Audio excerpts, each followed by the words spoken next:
Bonjour à tous, mesdames et messieurs les sénateurs, les députés de la Douma d'État, citoyens de Russie. Dans cette adresse, je vous parle à une époque qui est importante, complexe et très déterminante pour notre pays, et dans le monde entier, ce sera des événements historiques qui vont définir l'avenir de notre pays, de notre peuple. Et chacun de nous a une responsabilité colossale. Il y a un an, pour assurer la sécurité de notre pays et pour assurer la sécurité de nos concitoyens sur certains territoires de l'Ukraine, et qui, après 2014, il y a eu cette occupation de ces régions, et nous allons systématiquement accomplir tous les actes qui nous incombent. Depuis 2014, le Donbass a lutté pour son droit à vivre sur son territoire et parler sa propre langue, et n'a jamais cédé devant le blocus, devant la haine du régime de Kiev, et ils espéraient et ils attendaient l'aide de la Russie, et ils avaient foi en notre arrivée. Cependant, et vous le savez très bien, nous faisions tout ce qui était possible pour résoudre ce problème d'une manière pacifique. Et d'une manière patiente, nous avons mené des négociations pour sortir de ce conflit extrêmement dur. Mais derrière notre dos, il se tramait un scénario tout à fait différent. Les gouvernants européens d'Occident en fait, agissaient pour gagner du temps, pour donner la possibilité au régime de Kiev de se livrer à ces assassinats politiques, à ces humiliations et ces actions terroristes sur le Donbass. Dans les écoles militaires de l'Occident, on se préparait à fournir des armes. Et avant le commencement de cette opération militaire spéciale, il y avait des négociations entre Kiev et les pays occidentaux pour la fourniture de systèmes antiaériens, d'armes lourdes. Et toutes ces tentatives du régime ukrainien allaient aussi jusqu'à demander une aide par des armes nucléaires. Et les Occidentaux organisaient des laboratoires secrets d'armes biologiques et se préparaient le régime de Kiev à une grande guerre, la grande guerre qu'il préparait. Et maintenant, il l'avoue publiquement sans n'avoir la moindre honte. Et le format de Normandie, et tout cela, c'était un bluff, c'était un spectacle politique.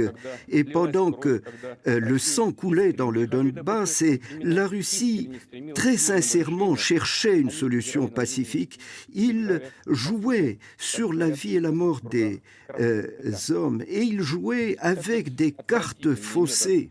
Et cette méthode d'action fallacieuse, ils ont détruit la Yougoslavie, l'Irak, la Libye, la Syrie, et c'est une honte dont ils n'arriveront pas à se libérer. La notion d'honneur, de pureté, de droiture, cela ne concerne aucun de ces pays. En fait, ils ont l'habitude des dictateurs qui ont l'hégémonie et qui peuvent mépriser le monde entier. Et ils ont aussi le même mépris pour les peuples de leur propre pays. Ils ont aussi tromper leur propre peuple en prétendant chercher des solutions pacifiques, y compris au Conseil de sécurité pour le Donbass. Et en fait, c'était un système de mensonges systématique et total. En fait, nous défendons les intérêts qui ne sont pas seulement les nôtres, mais aussi pour cesser cette distinction que l'on fait entre les pays prétendument civilisés dans le monde et les autres, leur permettant d'être d'autant plus agressifs. Nous étions prêts à un dialogue ouvert avec l'Occident. Nous disions que nous avons besoin d'un système de sécurité unique et indivisible, et nous cherchions à travailler ensemble avec eux. Et la réponse était soit confuse, soit tout à fait hypocrite. Ça, c'était dans les paroles, mais il y a eu des actions aussi. C'était l'élargissement de l'OTAN vers nos frontières. C'était de nouveaux dispositifs de défense antimissile. Ils cherchaient à établir un parapluie contre nous. Et c'était pour se rapprocher de la Russie. En fait, il n'y a aucun pays dans le monde qui ait autant de bases à l'extérieur de son territoire que les États-Unis d'Amérique. Ils ont des centaines de bases militaires dans le monde. Toute la planète en est constellée. Et on a vu la manière dont ils ont renoncé à des accords internationaux comme ces accords sur les armes de moyenne portée et ces systèmes qui assuraient la paix dans le monde. Pourquoi le faisaient-ils? Mais ils ne font rien sans avoir un objectif. Et en décembre 2021, nous avions envoyé à l'OTAN et aux États-Unis des projets d'accord sur la garantie de sécurité, en incluant des positions fondamentales pour nous. Et nous avons reçu une réponse directe. C'était un non catégorique. Cela signifiait qu'ils avaient donné déjà leur accord pour l'agression, et la menace continuait de grandir. Et en février 2022, tout était prêt pour lancer une nouvelle action punitive sur le Donbass. Et dès 2014, Kiev a lancé l'artillerie, des tanks et des avions contre le Donbass. Nous avons gardé le souvenir de cela, de ces frappes sur Donetsk, mais pas seulement sur Donetsk, mais aussi dans d'autres villes. En 2015, ils ont tenté une nouvelle attaque directe sur le Donbass, et ils ont continué le blocus et les frappes sur les populations civiles. Et cela à l'encontre de toutes les résolutions du Conseil de sécurité. Et cela a été fait d'une manière tout à fait catégorique. C'est eux qui ont lancé cette guerre. Et nous avons utilisé la force, et nous n'utilisons la force que pour arrêter cette guerre.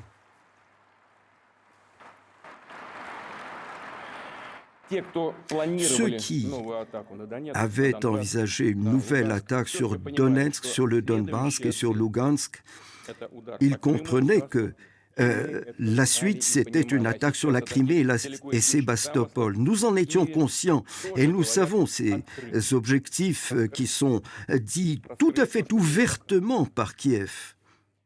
Nous le savons très bien. Nous défendons la vie des hommes, nous défendons la vie de nos hommes. Et l'Occident a dépensé déjà plus de 150 milliards de dollars pour le soutien à l'Ukraine et à Kiev.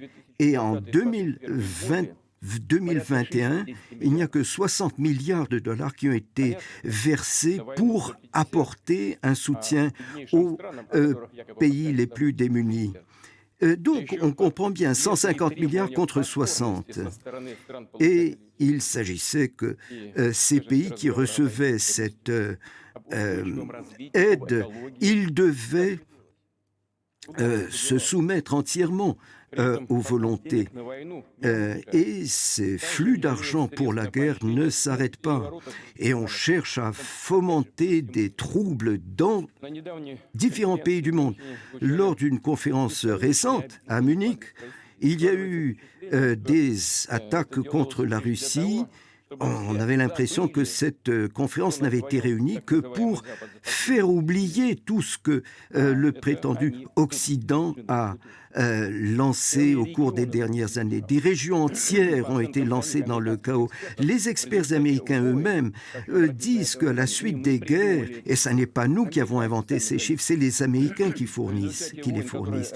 À la suite des guerres qui ont été lancées après 2001 par les Américains, plus de 900 000 hommes sont morts, plus de 38 millions de personnes ont été réduits à l'état de réfugiés. Et cela, il fallait l'effacer de la mémoire de l'humanité. Il fallait faire entendre qu'il ne s'est rien passé.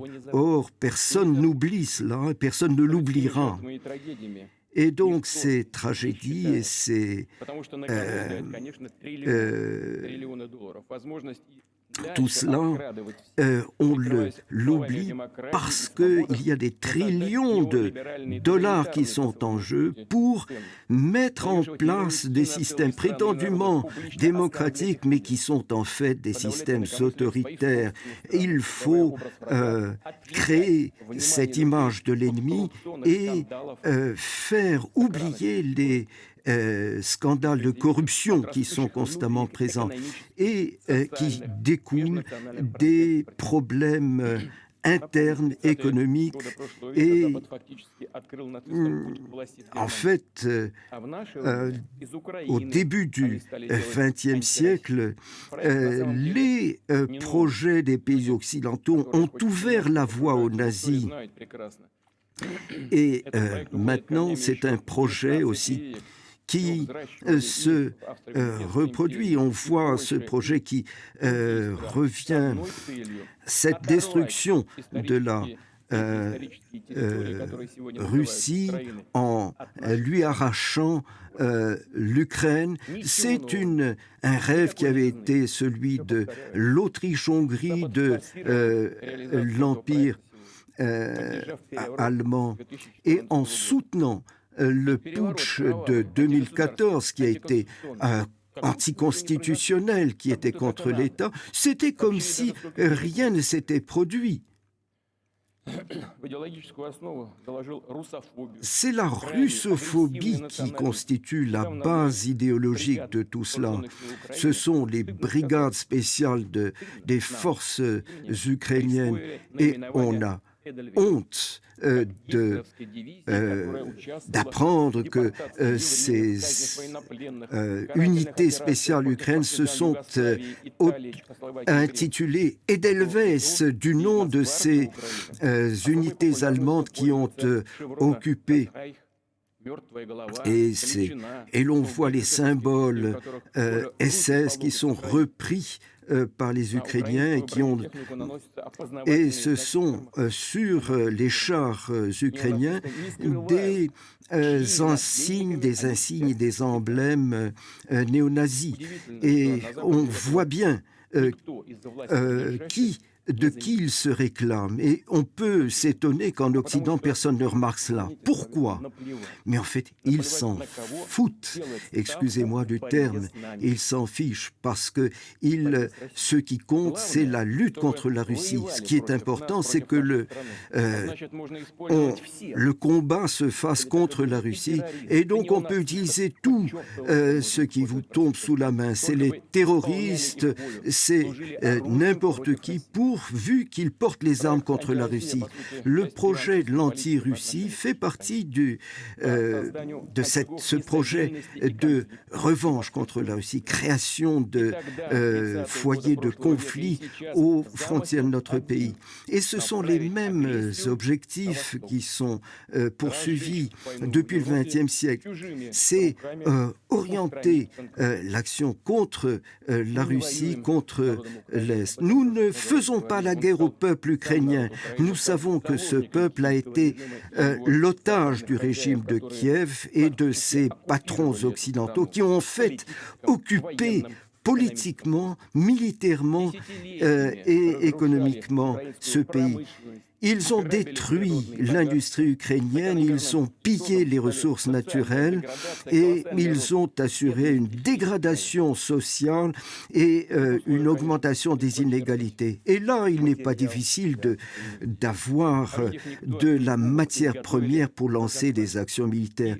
Et ces gens ont été préparés à devenir de la chair à canon. C'est triste à dire, mais c'est un fait. La responsabilité de ce conflit ukrainien, de cette escalade, cette responsabilité, c'est celle des élites occidentales et du régime de Kiev, qui est étranger au peuple ukrainien. En fait, ce régime ne sert pas les intérêts de son peuple, mais des pays tiers, qui utilisent l'Ukraine comme un boutoir, comme un bélier contre la Russie. Je ne vais pas vous parler des intentions qu'ils ont de lancer de nouvelles offensives, mais il y a une chose qui doit être certaine pour tous. Plus les armes à longue portée occidentale seront livrées à l'Ukraine, plus loin il faut que nous repoussions cette menace de nos frontières. Les élites de l'Occident ne dissimulent pas leurs objectifs. Ils veulent obtenir une défaite stratégique de la Russie. Qu'est-ce que cela signifie? Cela signifie mettre un terme à la Russie une fois pour toutes. Que ce conflit local soit mis en phase avec cet affrontement mondial. C'est la manière dont nous comprenons les choses et nous allons réagir à cela de la manière qui convient, parce qu'il s'agit là de l'existence même de notre pays. Ils ne peuvent pas ne pas se rendre compte du fait qu'il est impossible de vaincre la Russie sur le terrain militaire. Voilà pourquoi ils multiplient les attaques dans le champ des médias, dans le champ de l'information. Ils s'attaquent aux jeunes. Et là, encore une fois, et constamment, ils pervertissent les faits historiques et continuent leurs attaques sur notre histoire, sur l'Église orthodoxe russe. Qu'est-ce qu'ils font avec leur propre peuple? La destruction de la famille, de l'identité culturelle et nationale. La pédophilie devient la norme dans leur vie. Et les prêtres sont contraints de donner leur bénédiction à des mariages homosexuels. Les adultes ont le droit de vivre comme ils l'entendent et nous avons bien sûr reconnaissance de ce fait. Personne ne cherche à s'immiscer dans la vie privée des êtres, mais il faut leur dire, mais regardez les Écritures saintes, regardez les principes de toutes les religions du monde, tout est dit, y compris le fait que la famille, c'est l'alliance entre un homme et une femme.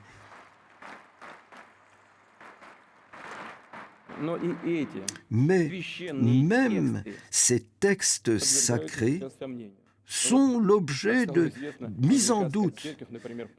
L'Église américaine, nous dit-on, a l'intention de créer l'image d'un Dieu au genre indéterminé. Ils ne savent pas ce qu'ils font. Des millions de gens en Occident sont conscients du fait qu'on les mène vers une catastrophe spirituelle véritable. Et les élites sont en train de sombrer dans la démence. Ils ne se soignent pas.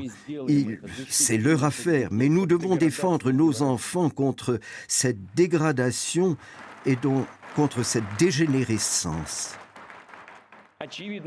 Il est évident que l'Occident va essayer d'ébranler notre société, ils vont faire fond sur des traîtres qui ont ce mépris de leur propre patrie et qui seront prêts à se mettre au service de ceux qui sont prêts à les payer. Et ceux qui ont choisi la trahison et qui ont choisi de lutter contre la sécurité, l'intégrité de notre pays, nous ne ferons jamais comme le régime de Kiev et les élites occidentales qui font cette chasse aux sorcières. Nous n'allons pas chercher à anéantir ceux qui ont fait un pas de côté. C'est à eux de le faire avec leur propre conscience.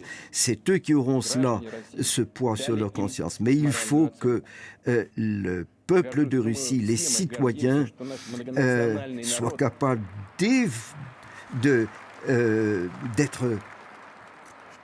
d'estimer à son juste prix ce comportement. Et notre peuple pluriethnique, multinational, reste uni et comprend nos objectifs et nos actions. Et ce soutien, nous le sentons dans un véritable patriotisme qui se fait jour. C'est un sentiment qui est historiquement inhérent au peuple russe et qui nous frappe par sa dignité. On voit cette volonté de faire de son propre destin un destin unique avec le destin de son peuple. Chers amis, je voudrais vous remercier tous, remercier tout le peuple russe de son courage et de sa résolution. Remercier nos héros de l'armée, de la marine, de la garde russe, des volontaires, de ceux qui participe au groupe Bars. Je dois présenter mes excuses aussi de ne pas pouvoir les nommer tous. Quand je préparais cette adresse, j'ai préparé une très très longue liste de toutes ces unités combattantes. Mais je le répète, il est impossible de les nommer tous et je craignais de porter atteinte à ceux que je ne nommerai pas. Je voudrais remercier les familles, les épouses, les mères. Je leur présente mes hommages. Je présente mes hommages aussi aux médecins, aux assistants, aux infirmiers, aux hommes, aux cheminots, aux ingénieurs civils qui reconstituent les infrastructures, à ceux qui travaillent dans l'industrie de l'armement et qui travaillent 24 heures sur 24, et à tous ceux aussi qui, dans l'agriculture, assurent la santé et la sécurité de notre pays. Je remercie les maîtres, les enseignants qui ont le souci des jeunes générations, ceux qui travaillent dans des conditions très dures à proximité du front, les acteurs de la culture et qui viennent travailler, présenter aussi des spectacles dans les hôpitaux, les journalistes, les correspondants de guerre qui racontent la vérité au monde entier, et aussi les prêtres et responsables des différentes religions qui sont présents aussi auprès des combattants, les entrepreneurs, tous ceux qui assurent leur devoir professionnel, civique et humain.